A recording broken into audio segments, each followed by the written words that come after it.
여러분, 혹시 이런 적 있으신가요? 월급날인데도 불안하고 통장 잔고 늘었는데도 여전히 초조하고 연봉 올랐는데도 계속 돈이 부족한 느낌. 모건 하우젤이 이 책 첫 문장에서 하는 말. 돈을 잘 다루는 건 얼마나 똑똑한지와는 별 상관없고 어떻게 행동하냐가 전부다. 이 문장 하나가 책 전체를 관통합니다. 여러분의 통장이 아니라 행동이 문제라는 거죠. 저자는 또 이렇게 말합니다.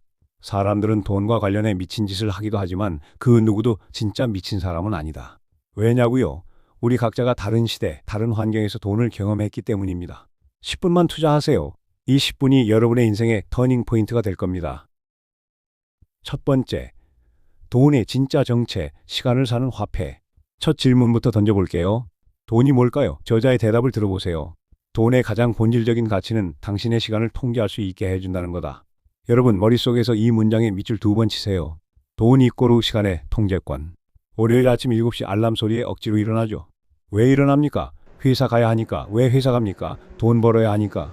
그 순간 당신은 시간의 노예입니다. 저자가 말하죠. 가장 높은 수준의 부는 매일 아침 일어나서 오늘은 내가 하고 싶은 대로 할 수 있다고 말할 수 있는 능력이다. 이게 진짜 부자의 정의예요. 통장 잔고가 아니라 시간의 자유도인 거죠. 그런데 저자는 여기서 한 발 더 나갑니다. 돈을 사용해서 시간과 선택권을 사는 것은 그 어떤 명품이 줄 수 없는 라이프 스타일의 혜택을 준다. 생각해보세요. 샤넬 같은 가방이 당신에게 뭘 줍니까? 잠깐의 만족감? 남들의 시선? 하지만 시간의 자유는 뭘 주죠? 매일 아침 늦잠 잘 수 있는 자유, 평일에 여행 갈 수 있는 자유, 하기 싫은 일 안 할 자유를 줍니다. 이게 진짜 사치입니다. 예를 들어 월급 300만 원 받는데 매일 6시에 퇴근합니다. 주말엔 가족이랑 캠핑 가고 취미생활 즐기고 또 다른 사람은 월급 700만 원 받는데 매일 밤 11시까지 야근. 주말 출근 기본 스트레스로 위험, 불면증, 우울증까지. 누가 더 부자일까요? 저자의 말을 다시 들어보세요. 시간에 대한 통제권은 돈이 주는 가장 높은 배당금이다. 돈은 목적이 아니라 수단입니다. 시간을 사기 위한 수단이자 자유를 사기 위한 수단인 거죠. 자, 여기서 스스로에게 물어보세요. 나는 돈을 위해 시간을 파는가? 아니면 시간을 위해 돈을 버는가? 두 번째, 충분함의 철학, 멈출 줄 아는 지혜. 여러분, 라자트 굽타라는 사람 아세요? 맥킨지 전 CEO이자 골드만삭스 이사입니다. 한국 돈으로 수백억 부자였습니다. 근데 이 사람이 어떻게 됐는지 아세요? 더 큰 돈 욕심에 인사이더 거래하다가 감옥 갔습니다. 왜? 왜 수백억 가진 사람이 그런 짓을 했을까요? 저자가 던지는 핵심 메시지가 있어요. 가장 어려운 재정 기술은 움직이는 꼴대를 멈추는 거다. 무슨 말일까요? 연봉 3천이면 5천을 원하고 5천 되면 7천을 원하고 7천 되면 1억을 원하고 1억 되면 2억을 원하고 꼴대가 계속 움직이면 절대 꼴 넣을 수 없어요. 저자는 이렇게 경고합니다. 지금 가지고 있고 필요한 것을 갖지도 않고 필요하지도 않은 것을 위해 위험에 빠뜨릴 이유는 전혀 없다. 이 문장 꼭 외우세요. 인생의 모든 재정 결정에 적용하세요. 반대 사례 하나 들려드릴게요. 작가 조셉 헬러, 캐치-22 쓴 사람이에요. 어느 날 억만장자 파티에 갔대요. 친구가 물어봅니다. 야, 저 집주인이 네가 평생 번 돈을 하루 만에 더 번대. 기분이 어때? 헬러의 대답이 뭔지 아세요? 그래도 내겐 그가 절대 가질 수 없는 게 있어. 충분함이야. 저자는 이 일화를 소개하면서 이렇게 말합니다. 충분함은 그 반대인 끝없는 더 많은 것에 대한 욕구가 당신을 후회의 지점까지 밀어붙일 것임을 깨닫는 것이다. 한국 사회가 특히 심해요. 더 높이, 더 빨리, 더 많이. 이게 우리가 배운 성공 공식이잖아요. 그런데 생각해 보세요. 연봉 수억 받는데 비리 저지르는 사람들이나 충분히 벌 만큼 버는 사람들은 왜 세금 탈루하나요? 충분함을 모르니까 그래요. 어떤 분이 아파트 2채 가지고 받는 월세로 충분히 생활이 가능했어요. 그런데 더 큰 돈 벌겠다고 집을 몇 채를 더 사며 갭 투자 시작했죠. 대출 이자가 월세 수입을 넘어서기 시작했고 금리 오르니까 버티지 못하고 결국 다 날렸어요. 저자가 뭐라고 했죠? 성공은 형편없는 선생이다. 똑똑한 사람들을 끼워 자신들이 절대 질 수 없다고 생각하게 만든다. 성공이 사람을 망치는 거예요. 더 큰 성공에 대한 욕심이 파멸을 부르는 거죠. 자, 잠시 멈추고 생각해 보세요. 내가 지금 추구하는 더 많은 것이 정말 내 행복을 보장하는가? 세 번째, 복리의 마법, 기다림의 미학. 이제 돈 버는 얘기 좀 해볼까요? 워런 버핏, 다들 아시죠? 이전 영상에서도 그의 투자 철학과 원칙을 살펴봤었는데요. 세계 최고 부자 중 한 명인 이 사람 재산의 90% 이상이 언제 만들어졌는지 아세요? 65세 이후입니다. 저자가 이렇게 설명합니다. 복리는 계획에 수년 또는 수십 년의 시간을 줄 수 있을 때 가장 잘 작동한다. 이것은 저축뿐만 아니라 경력과 관계에서도 마찬가지다. 여기서 숫자를 한번 보여드릴게요. 집중하세요. 매달 50만 원씩 연 7% 수익률로 투자한다고 가정해 봅시다. 10년이면 약 8,700만 원, 20년이면 약 2억 6천만 원, 30년이면 약 6억 1천만 원, 40년이면 약 13억 2천만 원입니다. 보셨나요? 시간이 2배가 되면 돈은 2배가 아니라 5배가 됩니다. 이게 복리의 마법이에요.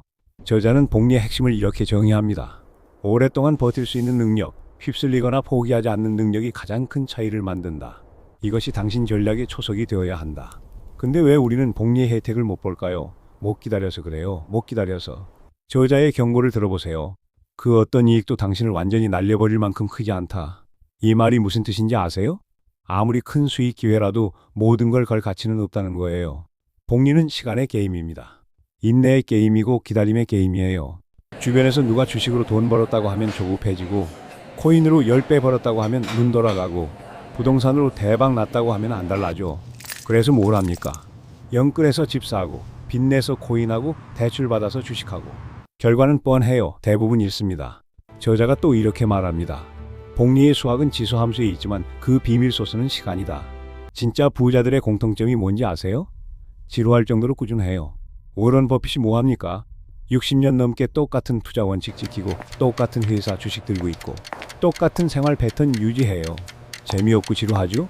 그래서 부자가 되는 거예요. 저자의 말처럼요. 모든 시점에서의 균형은 미래의 후회를 피하고 인내를 장려하는 전략이 된다. 여기서 자문해 보세요. 나는 10년 후에 나를 위해 오늘 무엇을 신고 있는가? 네 번째, 보이지 않는 부자, 과시의 역설.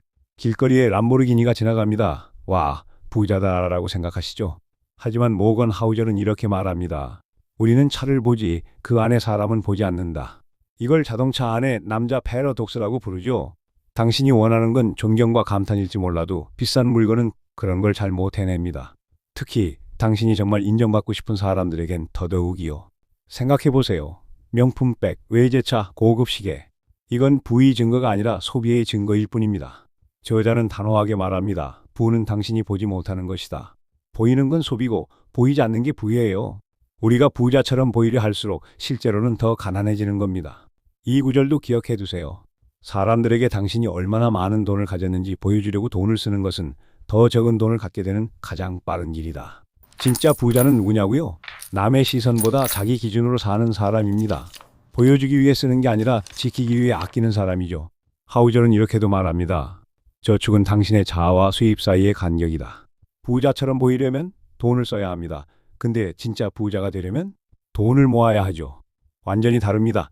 그러니까 스스로에게 한번 물어보세요. 내가 지금 쓰는 이 돈 정말 나를 위한 걸까? 아니면 남에게 보여주려는 걸까? 다섯 번째, 운과 리스크, 인정하기 싫은 진실.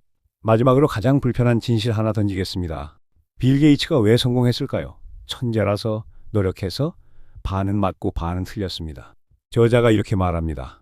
운과 리스크는 모두 삶의 모든 결과가 개인의 노력 이외의 힘에 의해 인도된다는 현실이다. 그의 고등학교 친구 켄트 에반스, 똑같이 천재이자 똑같이 컴퓨터 덕후입니다. 근데 등산 사고로 일찍 죽었습니다. 만약 그가 살았다면 마이크로소프트의 공동 창업자가 됐을 수도 있어요. 성공한 사람들이 뭐라고 해요? 노력하면 된다, 포기하지 마라.